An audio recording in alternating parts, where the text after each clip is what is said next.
Hello and welcome to another news episode of BFRR, our Bitcoin, Fiat and Rock and Roll podcast that explores the intersection of traditional finance, digital assets and digital currencies and helps you understand how both digital money and assets will evolve in the future. I'm co-host Jonas Groß and today it is time for another news episode. We look back to the month of November. Again, a lot of key news that have taken place. And we will discuss particular institutional blockchain and digital currencies. Today, I'm joined by my co-host Manuel. Hi, Manuel. Hello. And with us today is for the first time Atakan Kavuklu. Atakan is a project manager at AllUnity, I think now very well-known stablecoin issuer in Europe. But maybe Atakan, you briefly want to introduce yourself to our listeners. Yes, thanks, Jonas. Hello, everyone. Very happy to be here. As Jonas said, project manager at AllUnity. I've been in the space for about 5 years now. Actually, a very long-time listener of this podcast. When I started here, I used to listen a lot to this podcast. So very much looking forward to today. Good to have you. Yeah, it's really a pleasure. And we have, as always, a fully packed episode today. And we will cover in particular 3 key topics. One is tokenized deposit news. A lot has been going on here, in particular, JP Morgan is hitting the gas. Then, as every month, I think since May, stablecoins. We do have another stablecoin roundup with, again, I think very exciting news once more.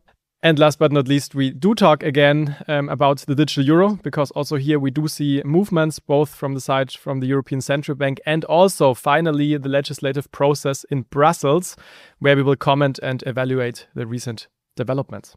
But first, let's have a look how the total crypto market developed in the past month. And this is until today when we record November 27th.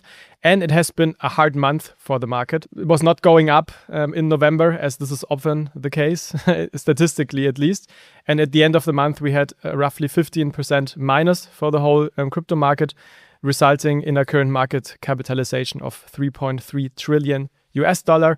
I guess the key trend was really a massive sell-off of risk on assets such as Bitcoin and others as well, due to some macroeconomic factors and trends. And here the crypto market was also impacted, and I guess higher impacted than other asset classes.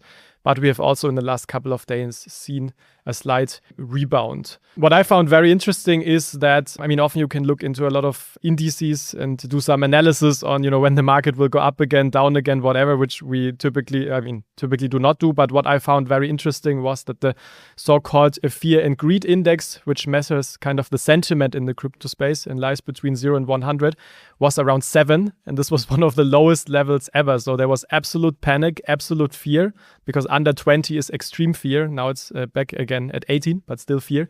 But it was really, really a low and one of the lowest it has ever seen, which I found very, very interesting and really showed the sentiment very well. What I found quite interesting is that in some Bitcoin-focused podcasts, they were now again already talking about the next cycle, which is now a bear market. I don't pay attention too much to the price signals, but this industry still seems to be going up and down, and people are directly jumping on the new narrative, whether or not this is a bear market. Let's see what happens. As you say, we don't follow too much the ups and downs, but agreed, this was a quite strong and massive sell-off, quite impressive. So when we look at Bitcoin specifically, there was also a decrease of around 15% from 908K to 91K US dollars with a low of 82K. So you've seen here the rebound I talked about. But I think despite this rather negative total market development and trends, there were a lot of positive, surprising news, I would say. And for me, by far the most interesting news was that the Czech Central Bank basically invested in Bitcoin. It's a 1 million investment portfolio. So, not a crazy amount, but still. And they see this as some kind of a test portfolio of digital assets based on blockchain. So the purpose of the portfolio was not now to build up a Bitcoin reserve, for the next decades, but more to gain practical experience with holding digital assets, how to implement this, how to store the keys, how to do the custody. And I want to in particular show one quote, which I would like to read out, because that was for me kind of very bullish when I read this. And it says, the analysis shows that digital assets are evolving and being incorporated into the investment assets of funds and corporations, and that they may gain increasing acceptance in the future. the Czech National Bank intends to be prepared for these changes. At the same time, however, it emphasizes that it's not planning to include Bitcoin or any digital assets in its international reserves in the near future. So the typical disclaimer in the end, but the first two sentences from a central bank are super, super, super bullish from my side. And this is why, I really want to dedicate also the attention to this analysis and the findings of this analysis. So for them, seems to be, if I understand you correctly, more technology preparation to be able to, for potential future. You also say they hold, or they want to hold, or they want to become ready to hold Bitcoin, US dollar, stablecoins, tokenized deposits. So really to become technically enabled. Is that your interpretation? Exactly. So it's about technical enablement, but also they do see this further trend that this assets class has been coming up and that companies, whatever, invest here. So they do see the trends and want to be ready for the trend. That's how I interpret it. I think it shows that specifically the US dollar stablecoins and tokenized deposits is a clear signal that it's a technical decision. For US dollar stablecoins, I assume they want to understand how to hold ERC20 tokens. And with tokenized deposits, it's probably about permission systems, holding tokens on permission systems. So quite interesting also to see from a technological perspective. And I guess for a central bank with their legacy system, it's also not so straightforward, to store private keys, how to, do the on-ramp, the off-ramp. So I think it's really good that people try it out because we often criticize that people are not practical enough in the space, but just talk about things that they didn't try out. Here they seem it's a different approach. And for me, this was like a very, very important development and milestone, if you will, because at least from my understanding, it's really the first central bank that invests into Bitcoin, even if it's a small amount. And I just, zooming out, see again this interesting trend. So if we look 10 years back, it was only a few people invest in Bitcoin. Then maybe 5 years back, it was only a few companies. Then maybe 3 years back, it was only a few states. And now it's only a few central banks. So you see this narrative, and whoever invests, this changed massively. And people that still think that Bitcoin will disappear, I think they are on the wrong side of this. That makes me feel bullish again. Thanks, Jonas. But no investment advice as always. Typical disclaimer. Another interesting news for me was just to see which kind of players also invest into Bitcoin. That actually the well-known Harvard University tripled their Bitcoin holdings. So they have a fund where they invest in all kind of assets. So Bitcoin is now a very important part of this. It's actually via IBIT, so the ETF by BlackRock, and it's even overtaking Microsoft and Amazon, just from a investment perspective, which I found very interesting and also noteworthy to mention. The largest disclosed position of Harvard is now a Bitcoin ETF. Let that sink in, yeah? Yes. And isn't that crazy that we start with so many positive news in this month that from a price perspective was not so good? But looking maybe at one like a negative news or negative discussions in the end that happened, of course, this month around these, let's say, Bitcoin reserve companies, also like MicroStrategy, right? Because what you see is if the price is going down, we know that these companies struggle because often the main or the key theme is to invest in Bitcoin hodl and maybe partly sell. So this means if the Bitcoin price goes down, these Bitcoin strategic reserve companies also go down a lot, and this was particularly the case for MicroStrategy this month. So also actually minus 15% since July. And I mean, they hold 3% of all Bitcoins, right? So it's 650K. And again, the discussion came up, what happens if at some point in the future the price gets so low that MicroStrategy, I'm always saying Microsoft, but it's a strategy and MicroStrategy, that they will sell their Bitcoin, which could heavily impact the market, right? So there were a lot of doom scenarios also sketched, but I guess it's a legitimate threat and thing to think about what this would mean to the market. Good. Briefly into Ethereum, just to round this up, similar month as Bitcoin, so minus 20%, beginning of the month, 2,800, at the end, 3,800, and now 3,000. So also not the best month, but let's see what December then will bring as a Christmas present to the crypto market. Yeah, and then let's go from all the market signals on crypto more on also some market updates. We don't do this usually, that we simply drop some pieces, but we couldn't put those pieces into other buckets, which we want to focus on. So stablecoins, tokenized deposits, and the retail CBDC in Europe, the digital euro. So we decided to also bring those up, given that they are quite significant. One of the news that I quickly want to bring up is that Clearstream now launches the D7 tokenized securities platform. And clearly Clearstream is, to all of your listeners, is likely known, but it's one of the Europe's largest post-trade and custody provider ultimately.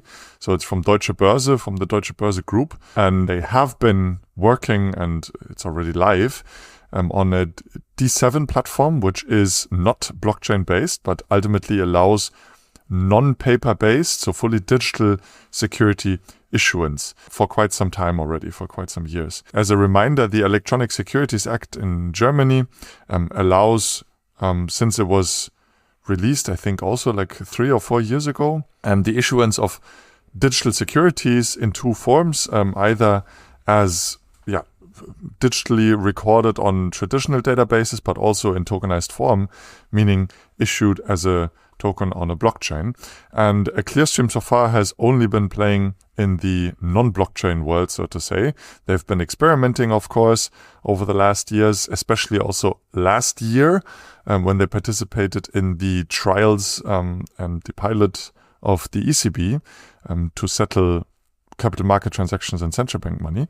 But they haven't had an offering, and that has changed now. So they now released this D7 DLT plan, which will be built over the next years. And quite exciting, because this is now one of the largest CSDs in the world, offering really a tokenized security platform for issuance and trading. And that then complements the existing D7 digital issuance solution. So it's not about a replacement, but rather a complement.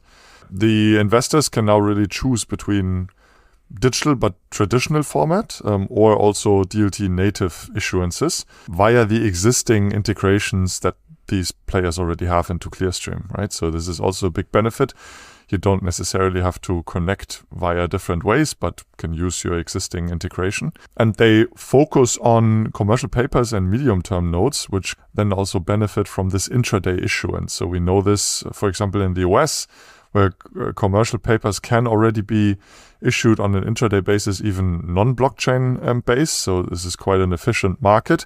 In Europe, this market is not as big, and they now want to also make use of the new technology and the new issuance platform for issuing commercial papers. So quite interesting. And I think a bold move to now really double down on this new infrastructure and clearly also, participate in the next evolution of central bank money integration, as they are also part of Pontes and Appia that can then also be used on this platform. Maybe to add here, Manuel, I think what's also interesting and which is also fresh off the press, yesterday we had the news of AllUnity and Deutsche Börse's collaboration. So if there's any interest in having the whole end-to-end lifecycle on DLT already live today, Deutsche Börse can also leverage stablecoins such as Euro from AllUnity. That's a good point. And I was about to also mention that, but you will, I think, also come back to that. But we can pick it up already, Atakan. A question that I would have. Clearstream has announced over the last weeks a couple of partnerships, right? So they started, I think, with Circle. Then SocGen stablecoin was also integrated. Now also AllUnity. They built their platform, however, on a private permissioned Hyperledger Besu blockchain, right? So it's not a public blockchain. How are you aware, or can you talk about it, how that integration will then work? Is this a bridge between the two blockchains, or will there be an AllUnity on the Besu blockchain of Clearstream? It's still work in progress, so there's not much I can say. However, we as AllUnity try to be or are blockchain agnostic.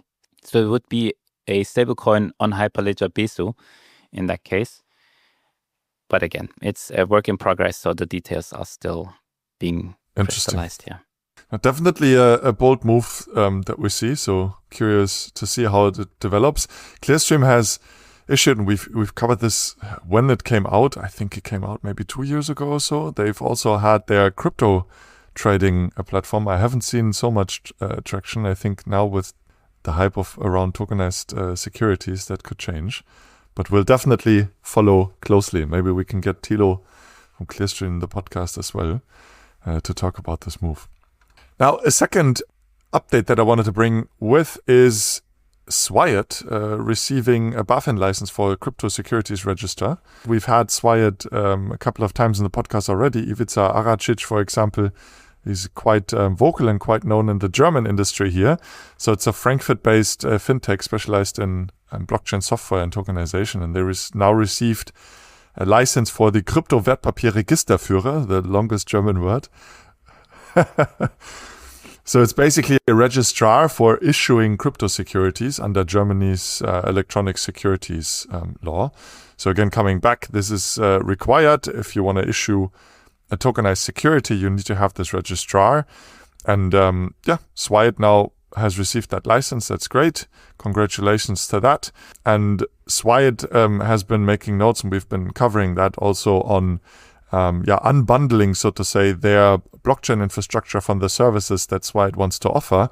This is now I keep mixing them up. Is the regulated layer 1? That's what it's called, right? Yeah, regulated layer 1, where also co-investors came in to build basically a pan-European or even global blockchain infrastructure, still private permissioned, right? Where securities can be issued, where collateral can be issued, and really in mind for TradFi use, so to say. So traditional finance entering the blockchain era, where then Swyat can provide its services on.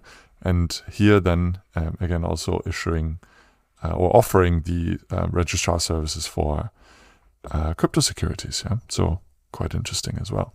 And then last but not least, a quite interesting announcement or interesting news. What announcement is actually also correct, because the Basel Committee on Banking Supervision, BCBS, they want to reopen the capital rules for crypto holdings discussion. So as you dear listeners eventually know, and I'm quite sure you are aware, in 2022, this committee has basically given guidance to all global regulators for new regulations that global regulators should adopt for capital requirements and capital treatments for banks that hold crypto assets on their balance sheet. And this was really a clear, the industry interpreted it that way, but I think that's fair to do so, a clear punitive treatment for running anything on public permissionless blockchains, right? So there was a 1,250% risk weight, and now we're coming back to the real RWAs, the risk-weighted assets that ultimately led, if you hold 8% capital, to 100% capital treatment. And when we say capital, it's really equity. So banks would need to hold 100% capital or equity against all the assets that are issued on a public permissionless blockchain. There were a couple of different buckets, right? So the first bucket and second bucket, stablecoins fell into 1B, I think, where still, even though they were traditional assets, but if they were issued on a public permissionless infrastructure, you would still, as a bank, have to hold 100% capital against it. That seems to change now, because the BCBS chair, Eric Thelen, said in a recent interview that the committee is reconsidering the strict capital rules for banks' crypto exposures because of the framework has become increasingly difficult to apply as the market evolves, obviously, especially given the large growth in stablecoins on public permissionless infrastructure. Yeah, so very, very interesting. The IIF and others in the past, like banking consortiums, have clearly articulated that that should not be implemented as it was proposed, and many nations around the world, including the US, but also UK and Singapore, they've already indicated that they will not implement it in the way that the BCBS has suggested.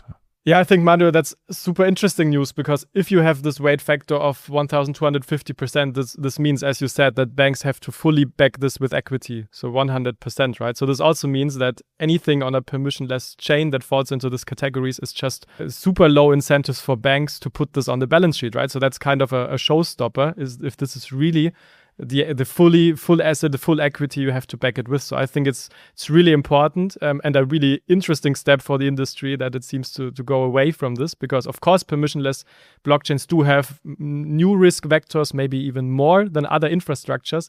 But, we discussed it before. It may not be justified that this was 1,250%, right? So I think that's a very, very important step for the industry. And we will see what reconsidering this means in the end, right? Currently, it's just an announcement, but it can have very massive implications for the industry. Exactly. And when we look at Germany as a last point, maybe it's quite interesting. The CRR3 has implemented the guidance not in the way that Basel actually guided the national legislators as well. This is an interim state. So this was already introduced on July 9th, 2024. So last year. We haven't covered this yet. I only stumbled across this recently as well. So the current version basically also treats existing financial instruments that are issued on blockchains similar to how these existing instruments are treated, right? So what does that mean? And that includes even stablecoins. What does that mean? In Europe, we have electronic money tokens. This is the regulated form of stablecoins, right? They would be treated similar to existing electronic money, yeah? And tokenized securities would be treated as securities. So there's no technology punitive treatment that is currently in the law. Again, this is only an interim version, but the EBA has now in August this year actually also issued a draft RTS. The RTS is a regulatory technical standard, which is the foundation for the EU Commission, which is expected to propose a final legislation. And even in this RTS, there's no punitive treatment. So it looks as if also Europe will not implement it in the way that Basel recommends it. Yeah, so we'll follow on that. Actually, until January the 1st in Europe, there should be national legislations to be implemented. Let's see how that will now develop, given that also the BCBS is suggesting to look into this again. Stell dir vor, deine Heizung hält dich nicht nur warm, sondern verdient dir gleichzeitig auch noch Bitcoin. Genau das macht der Ofen 2 von 21 Energy. Das ist keine Zukunftsmusik, das ist österreichische Ingenieurskunst. Der Ofen 2 ist im Grunde eine Bitcoin-Mining-Heizung. Er wandelt 1000 Watt Strom zu 100% in Wärme um, heizt damit Räume bis zu 50 Quadratmetern und während er heizt, nutzt er die Energie doppelt. Er schürft Bitcoin für dich. Und das Beste daran, echtes Plug and Play. Du brauchst gar kein technisches Vorwissen, einfach anstecken, per WLAN mit der 21 Energy App verbinden, fertig in 3 Minuten. Er ist flüsterleise und sieht richtig top aus. Premium Stahldesign made in Austria. Statt Energie nur zu verbrauchen, bekommst du dein Cashback in Bitcoin. Nutze deine Energie doppelt, hol dir den Ofen 2 auf 21energy.com und spare 5% mit dem Code WASBitcoin bringt in einem Wort. So lots of ground now in this shorter market update. Let's maybe continue with the buckets. Let's start maybe with stablecoins, Atakan, right? Before we then jump into tokenized deposits. Since May, I think there's been lots of news. I will try to focus a bit on more established players moving into the space.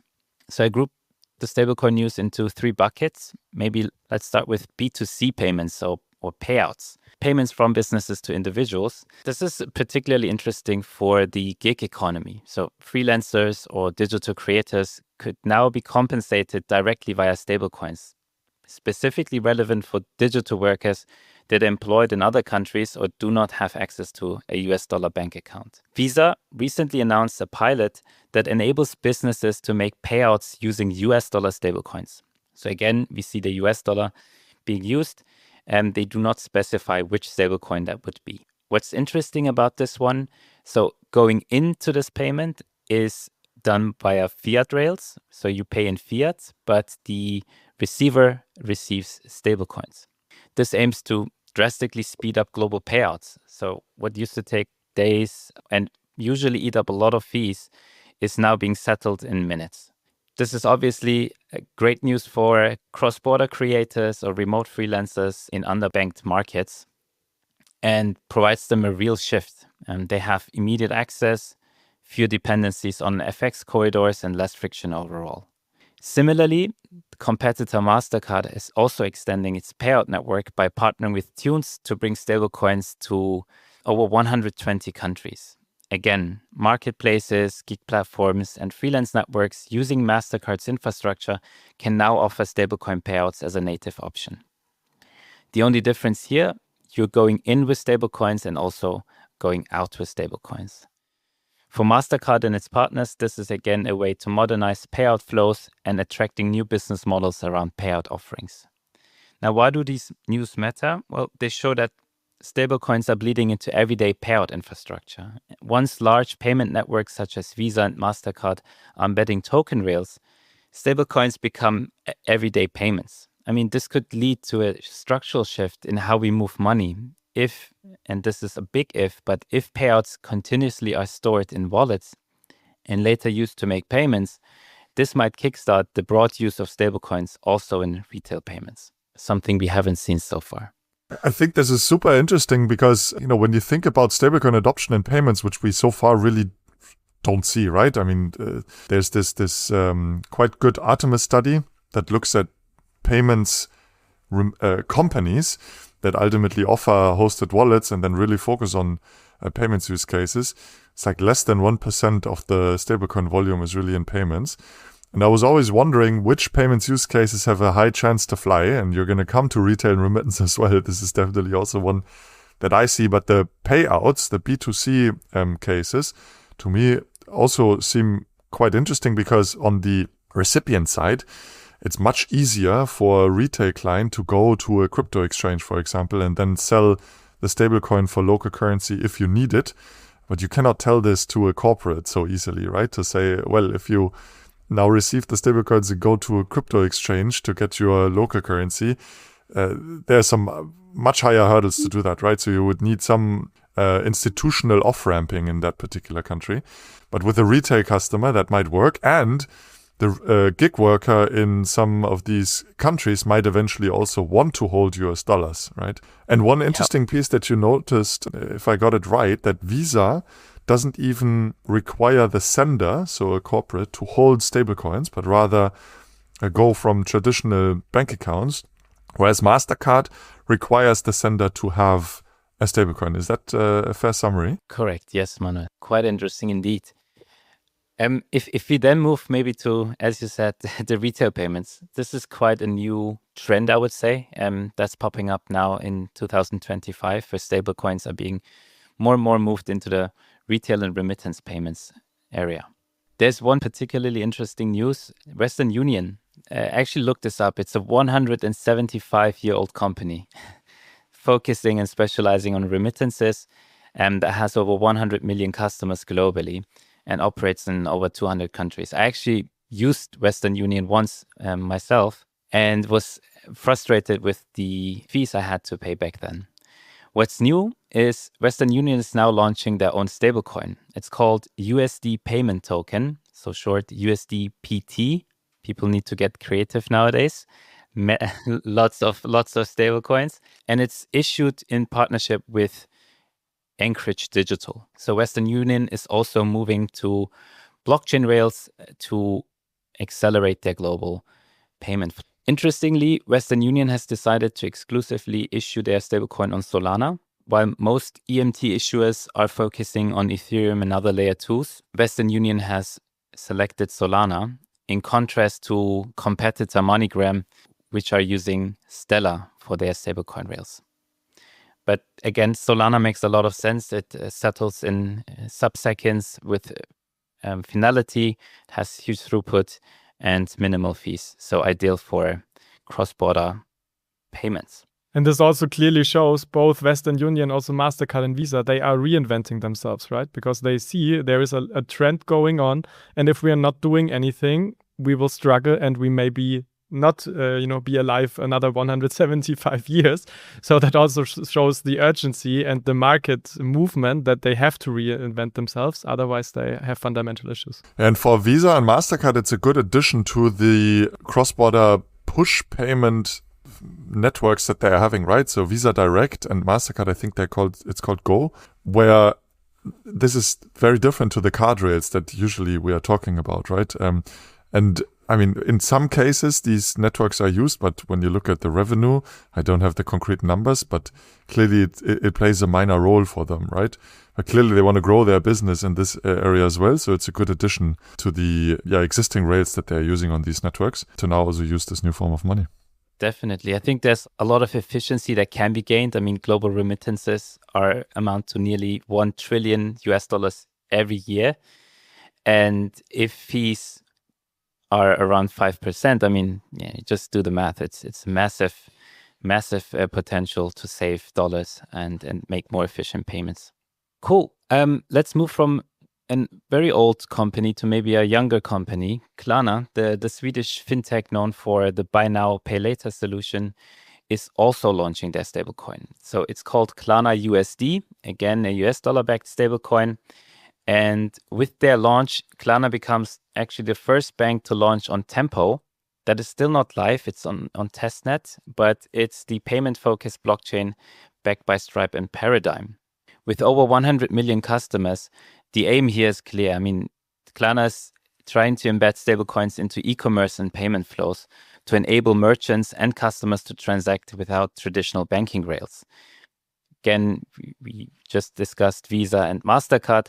Potentially, there's also the goal here to cut out those middlemen. Speed seems to be amongst the most relevant drivers here. I mean, according to Reuters, Klarna said that customers could eventually hold and pay merchants with Klarna USD by passing, and now emphasis, slow bank transfers. This also gives new business models to Klarna. I mean, if successful, customers could get cashback or rewards in Klarna USD, which in turn could incentivize users to make payments using Klarna USD. So quite interesting here as well.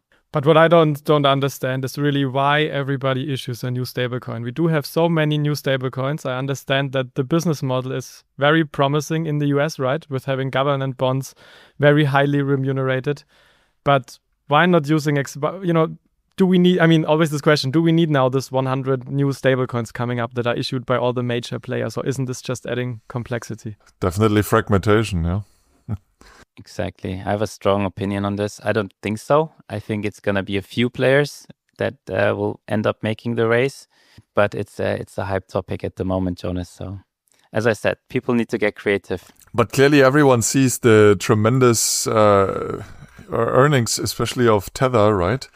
We have not touched that, given that we are already quite on time, but it's gigantic what they earn, right? So the issuance of a stablecoin is quite profitable, and I think this is what everybody is chasing, right?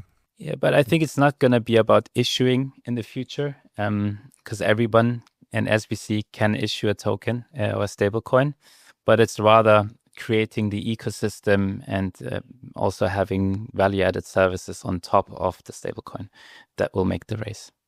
But maybe last sentence to Klarna. I think what's really interesting is that this could be the first touch point for merchants to come into contact with stablecoins and essentially potentially bring stablecoins also to the masses if successful. And maybe question to you guys. So next year when there's the Black Friday sales going on everywhere, we're paying with stablecoins? I mean, it will be offered, right? There are a couple of acquirers that already work on offering it. Stripe is already also implementing it with Bridge, right? So I think that will continue to pop up. Will it be used? That's the question. But I mean, payments is usually a network effect with like slow ramp ups. The same problem as Vero. The same problem will also the digital euro have. So maybe it will still take time, but it's here to stay, I think, right? And if I learned something in the past that I'm over optimistic when it comes to time. So concretely to your question, Atakan, I don't think so. This will be next year, but this will come. And you know what, I really hope that in the future, after we have, we are through this hype of everybody issues a stablecoin, we will not even see that it's a stablecoin, right? So I would like to have the user experience you pay smooth, like with the internet, you use it today, right? Most people don't know how the protocols in the background work, right? We just use it because it's easy and it works. And I really hope that we also do see this in payments, so that it actually, in a few years of now, we just use a cheap, convenient, quick payment method, and whatever is in the back, it should be the best solution. Good, then let's move to the next one. Well, stablecoin payments might be easy or easier in e-commerce. I think in-store payments with stablecoins remain to be a challenge, specifically in Europe. I mean, if you look at Asia, there's it's quite widely distributed to make QR code payments. Think of WeChat Pay or Alipay, but it's quite a rarity in the Western world. However, there's one exception. It's Switzerland-based Twint. Twint, look this up as well. Twint is adopted with over 75% of the population using Twint in online payments or in-store payments. And Twint is completely QR code based, so quite interesting for stablecoins. Twint is now exploring the integration of a Swiss franc stablecoin as well as the Swiss eID. Now, this could turn Twint into a fully fledged stablecoin wallet as well as a payments app. And the motivations are similar to Western Union and Klarna, so I won't repeat. But quite interesting that Twint, as a QR code-based payment provider, is also looking into stablecoins here as well. Yeah, now we are missing the experts from Switzerland, Alex and Michi, in the podcast, because as both have been working with Pascal Bruderer on the Swiss stablecoin AG, right? I actually don't know whether that's the same project. I tried to look it up now, but it seems that it is not the same, or rather a separate initiative. Let's definitely come back to that one, I would say. Huh? Quite interesting. Then closing the retailer remittances news maybe. My TLDR will be quite short. What we can clearly see in these trends is that stablecoins are moving away from the crypto trading-centric use cases, and they're actually being deployed to real alternatives for remittances, retail payments, and specifically cross-border payments. So the next-gen payment infrastructure is being built now, and everybody seems to be wanting to have a piece of that. That's the truth. Huh? Cool. Let's move to the third bucket that I brought with me. It's about regulatory and financial stability topics regarding stablecoins. We've seen MiCA and the Genius Act already giving a regulatory framework to stablecoins in Europe and the US. And now the UK is following up. So the Bank of England published a consultation on systemic stablecoins. And there's quite some interesting takes here. One is stablecoin issuers must back their tokens with safe assets, and the Bank of England is requiring stablecoin holders to back at least 40% of their reserves in unremunerated deposits at the central bank itself, so central bank reserves. This is quite interesting. They initially had the idea that 100% of central bank reserves would be the backing of stablecoins. Now they're dropping it to 40%. This is still a novelty. If you look at Europe and MiCA, for instance, there's 0% of central bank reserves on stablecoins. Additionally, they mentioned that for a transitional measure, new issuers could hold up to 95% in government debt. Again, huge difference to MiCA, where issuers have, or smaller issuers have to hold up at least 30% in cash deposits. One novelty is our holding limits. So quite interestingly, the Bank of England is proposing holding limits for individuals and businesses. Individuals would be allowed to hold up to £20,000 and businesses would be allowed to hold up to £10 million with potential exemptions if there's legitimate reasons, but quite an interesting take. I mean, it leaves me wondering how they would control holding limits in stablecoins if we move on a public permissionless infrastructure. I don't see any other way than having whitelisted wallets that are also KYC'd to ensure that one particular person is not having two wallets with then a sum of more than £20,000.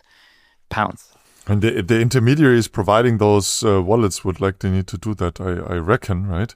But it's certainly an interesting discussion that was also quite strongly discussed in the, at least crypto industry, why that would be. I mean, I think it's all around disintermediation of the banking system, right? But also that would blow up quite significantly the balance sheet of the central bank if now new demand side for central bank money comes in, right? That's quite interesting. As long as the funds are not recycled from banks into the central bank. Quite novel approach, as you say, also with the non-remunerated part. It used to be 100%, which would have made the business case a complete, non-working business case. Now with 40% is better, but still a bit strange. Yeah. Good. Then looking at time, maybe we can move to the next we've section. progressed quite strongly already. I'll speed it up a bit on tokenized deposits, but there have been quite some news that JP Morgan has done. And the update was all circling around the Singapore FinTech Festival, where they announced the go-live of the JPMD, which now has a couple of different names, at least I see it that way. They called it US dollar deposit token, JPMD in the past. Now even JP Morgan coin is back.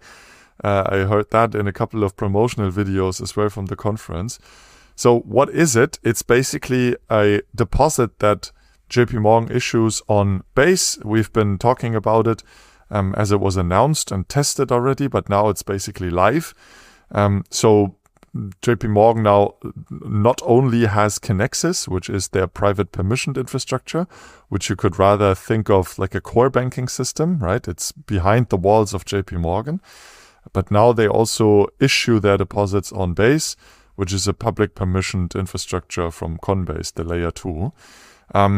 They call this also deposit token. I was a bit puzzled and even a bit frustrated with it, to be honest, because they brought up this very good distinction and delineation between tokenized deposits and deposit tokens, saying a deposit token is really this bearer-like asset that can also be held by other clients than only JP Morgan clients. Now, this is not the case. So this token that they now issue on Base is also only for JP Morgan clients. In a Bloomberg article, they also clearly stated that this is their aim to go in the long term. Also, that clients of other clients can hold the deposit on Base. But at the moment, it's really JP Morgan customers that can hold deposits on the Base infrastructure. And think of it that they now extend the reach of the deposits also in external networks. So I don't want to understate that this is a significant development in the market, right? Because now a bank really issues a deposit on an external ledger. We have not seen this in the past. So congratulations on this move. I think it's also a big legal question how to do that, but very, very, very interesting. Again, but only for clients of JP Morgan at the moment. And what other competitors do? I mean, we still see lots of deployment and adoption on bank-centric ledgers, right? So Citi, Bank of America, Standard Chartered, UBS, HSBC, they also now have these bank-centric blockchains. But so far, no other bank has issued on an external network like a public permission network such as Base. Yeah, then other news, what we've also seen, and this goes hand in hand with this announcement, is that JP Morgan, via this JPMD token on Base, now also allows swapping into USDC. And this basically bridges the closed bank tokens that only JP Morgan clients can hold into a permissionless token that basically anyone on Base can hold, which is USDC. Yeah. And this is quite interesting because you can also interpret it as an on and off ramp into USDC, right? So you as a JP Morgan client, you can use your deposit if you are a JP Morgan client on Base. But if you want to send funds to a non-JP Morgan client, you can then swap the deposit token or the tokenized deposit, however you now want to call it, the JP Morgan coin, into USDC and then send it to anyone on Base. So it's also quite significant, I would say, because it really bridges the restricted permissioned money into a permissionless money. And JP Morgan now supports that. Yeah. And I mean, that's important because we discussed this before, Manu, that was often like the key disadvantage, right, on permissioned tokenized deposits, that you cannot send this to clients outside your organization. So I agree. I think that's really a really interesting move. And all this news shows that JP Morgan is really serious about tokenized deposits, right? Yeah, and tokenized deposit platforms that are multi-bank, such as Agora or Partio or even the Swift ledger might think about that, needs the settlement asset in order to settle between tokenized deposits of different banks, right? And here, you could even argue as well that USDC might become a settlement asset if there were other tokenized deposits on Base, right? This doesn't exist yet. But given that USDC can be held by anyone, you could also think about USDC acting as a settlement asset for all those that cannot hold the tokenized deposit of JP Morgan on Base. Yeah.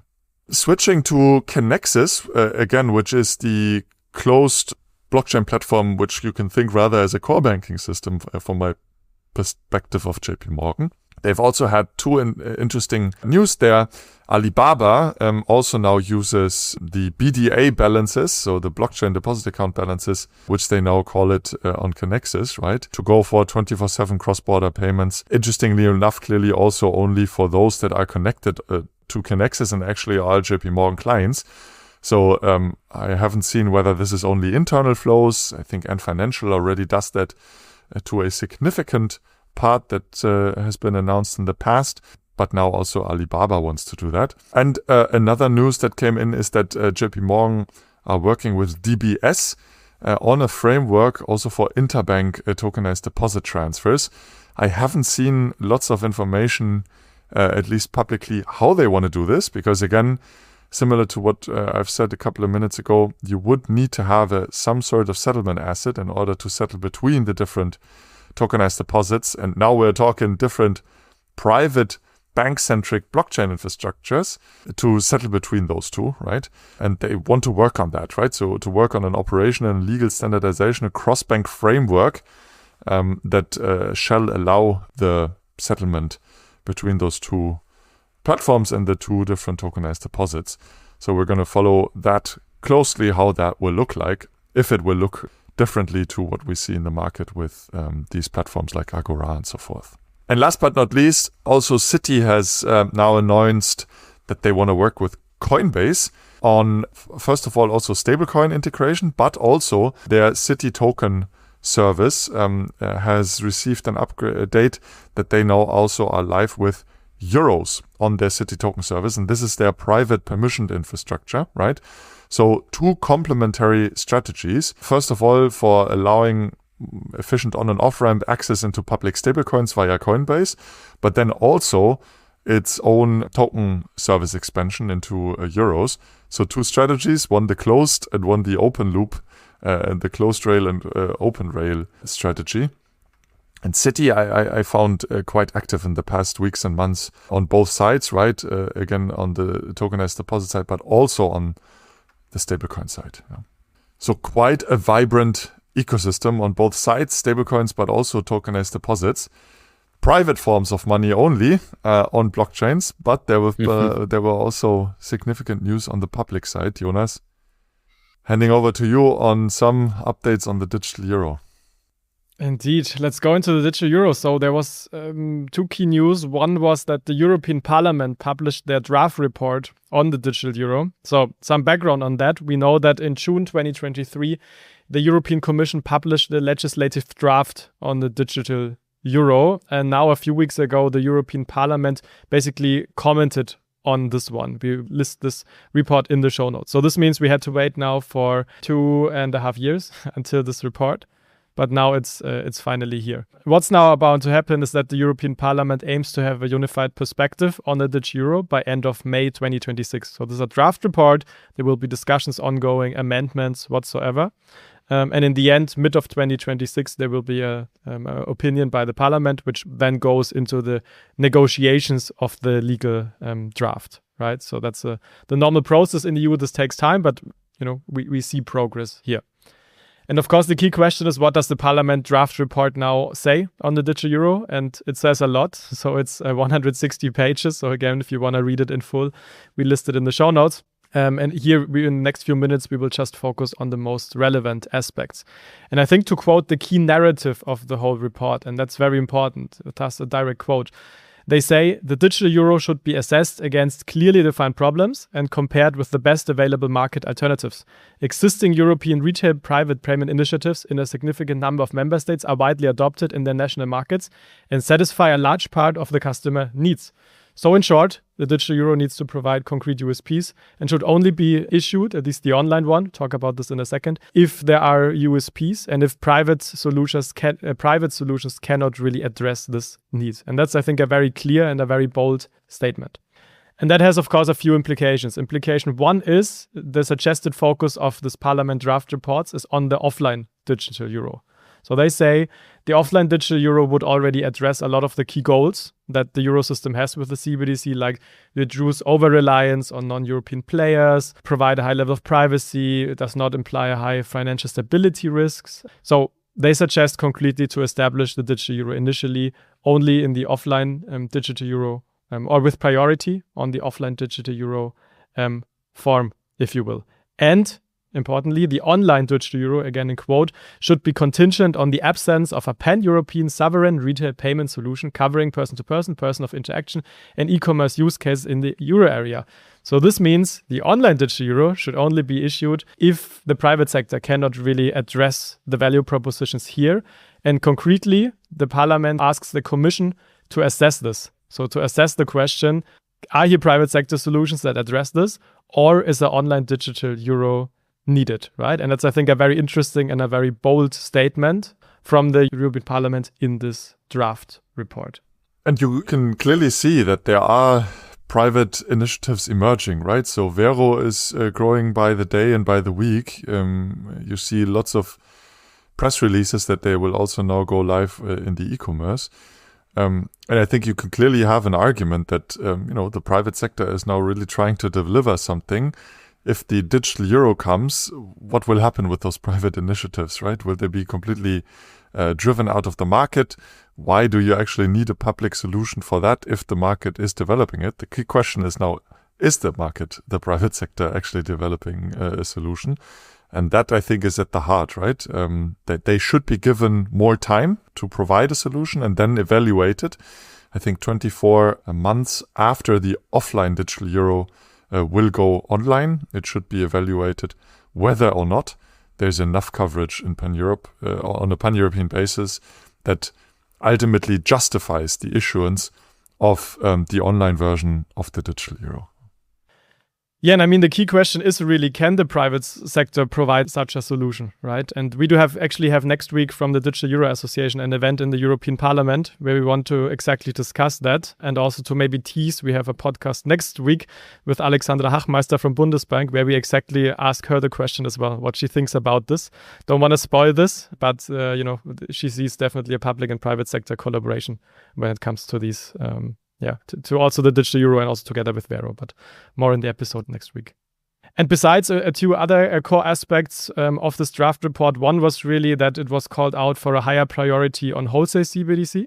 So that this should given more attention because also the USP is basically more straightforward. And there was also mentioned that more power should be given to the European Commission compared to the Euro system. So again, when it's about setting limits, the draft report suggests that the Commission is setting the limits in a process and not the ECB, right?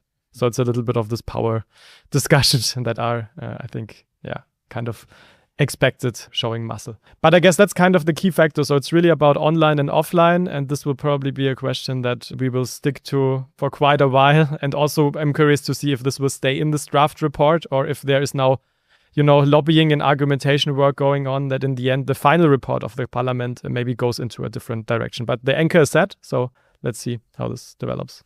Yeah, and two additional thoughts on that. So when I read the proposal of Fernando Navarrete, what stemmed out for me was also this completely new way how he thinks about offline payments, right? And honestly, I'm still completely puzzled how that can be called even offline, because the version that he sees as offline looks to me as rather an off-bank solution, but still online, right? Because he also wants to allow not only physical proximity payments, where two devices are held next to each other, but also, I think he calls it far distance payments, that ultimately requires internet connectivity, right? Because you cannot have any non-internet connectivity that is offline, like Bluetooth, that goes for hundreds of kilometers, right? At least I'm not aware of any technology beyond the internet that allows that. It sounds to me really like a new way that he proposes, which technically I don't understand, that without an intermediary, you can transfer funds that are stored on a device to another device. That sounds a lot to me like what blockchain has solved, right?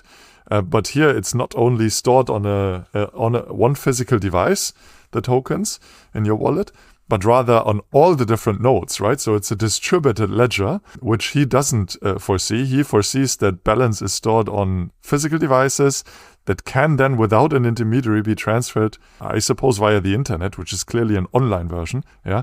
So I think the industry is really puzzled. I listened also to the discussions in the parliaments, where many parliamentarians have also raised that question. How is this technically even possible? The ECB was puzzled as well.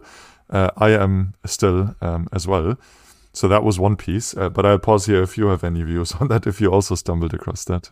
I read that, and for me it was exactly the same. I mean, first thought that came up to my mind was actually in Ecuador, they used this, also there was a CBDC pilot quite early, and they used mobile networks to send payments.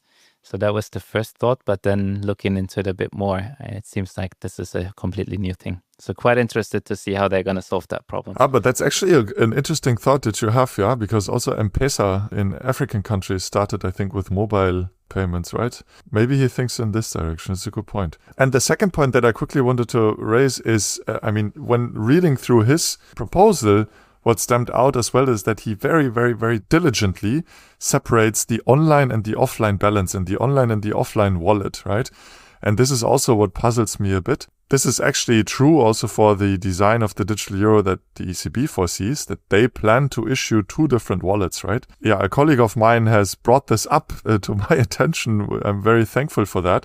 I have not thought about it in the past, but to me also from a user experience, this really makes little sense, right? To have two different balances, one online balance and one offline balance, that needs to be explained to the European citizens, that you now have an online balance that you can pre-fund, which you actually don't need because you can directly from your bank account, but then also the offline balance. And he starts now by saying the offline balance should be coming first, and then eventually also the online balance with an online scheme.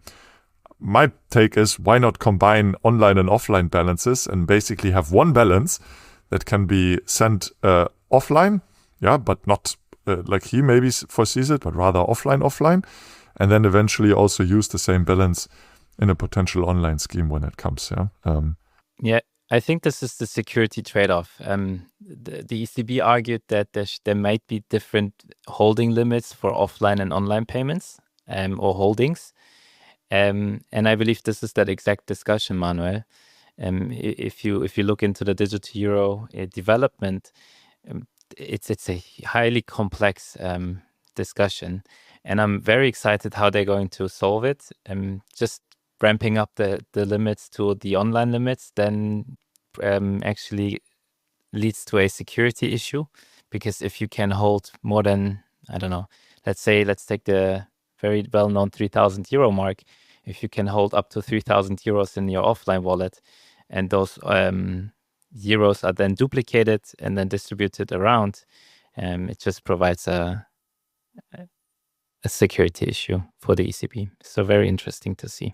So we'll definitely follow the digital euro closely over the next months, because now I think it's the last sprint before the legislation is finalized next year. Looking at the time, I suggest we round it up and go into the last piece, which is our Knowledge Bite section. Jonas, what did you bring? So I brought some piece again on the digital euro, which is just, if you heard what the parliament is doing, if you're interested now what the ECB is doing in the next phase. They went to the next phase of the digital euro project. You can read it up there. It's a lot about technical readiness, market engagement, and legislative process support. So if you want to read more, check out this Knowledge Bite from my side. Nice. I brought an interesting report from Block Stories. They call it the European Banks and Stablecoin Report. And it's an honest snapshot of how European banks are approaching stablecoins, what drives their strategies, and also where they diverge. They interviewed Circle as a stablecoin issuer, ING, BBVA, Oddo BHF, which also has its own stablecoin issued out of their own balance sheet now, Raiffeisen, DZ Bank, and SocGen. And there is also a case study on how SocGen Forge leverages Morpho, this decentralized lending platform, to drive demand for its stablecoins. So quite an interesting report, and kudos to the colleagues from Block Stories. Yes, and my knowledge bite, sticking to the theme of stablecoins, is also stablecoin related. It's actually a paper by Ulrich Binzeil, a former guest of yours. He wrote a paper called Regulatory Responses to the Financial Stability Implications of Stablecoins. And he compares regulatory approaches across some jurisdictions. Interestingly, he notes that all authorities agree that stablecoins cannot be remunerated due to deposit flight risks. But he argues that prohibiting the remuneration of stablecoins is not necessarily fostering financial stability, and also suggests 3 regulatory options on that. So quite interesting to read. I actually also read that, and was fascinated because you also opened up the possibility to hold reserves at the central bank as a backing asset for stablecoins, and makes a compelling case out of it. Very, very interesting read, definitely. And interesting to read from him after he left the ECB, right? Definitely. I think it then solves the digital euro issue as well. We would then have a synthetic CBDC with the stablecoins, no? Cool. Guys, looking at the time, let's wrap up. Dear listeners, thanks a lot for following again. Lots have happened. We hope to have given you a snapshot of what has happened over the last 30 days. Again, really much focusing on digital fiat money today. If you liked it, let your colleagues and friends know about the podcast. We're always eager to continue our reach globally now that we are talking in English since this year. Almost 1 year has passed already in English. So yeah, nothing to add. Thanks a lot for tuning in, Jonas and Atakan, and talk to you soon. Thanks so much. Thanks for having me. Bye-bye. Bye. The views expressed are solely the personal opinions of the hosts and are provided for informational purposes only. This podcast does not offer financial or investment advice. Always conduct your own research and make well-informed decisions before investing. Please be aware that the hosts and guests may hold cryptocurrencies or digital assets discussed in this episode.